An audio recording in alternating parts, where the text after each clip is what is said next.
Lantaw-lantaw man ka. Lisod pud no. Patrabahoon ninyo ning Disney Princess. Anak og kontraktor. Dapat igda-igda ra ko. Kaon tulog, higda, lingkod, and then shopping. Hay, gawin na ako sa akong buhaton nun niya. Mag-shopping ka ako. Palit ka ako mga luxury car. Or, ano sa ba akong buhaton, no? Ayun, nag-uol mo kung saan ako paggasto akong kwarta. Oy, nag-uol ka ay ko. Ay, sadya, kay nag-story ako sa mga tao diri, okay, wala ako kabalo, kung saan ako pagbaligya, pagpalit ako ang mga kwarta ba, kung saan ako paggasto. Ulat sa diya, ulat lang. Kabalo, kaya kaning anak o kontraktor, kailangan dyan ni og magplano dyan tagtarong ani. Tawagon rati ka ha, kung ako ituyo. Kay, magmuni-muni sa ako, kay naglibog ko kung saan ako paggasto akong kwarta, oy.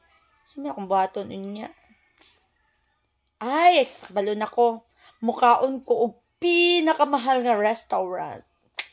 Mga 1 million lang siguro akong budget for dinner. Ay, mag-ilis na ko. Bye.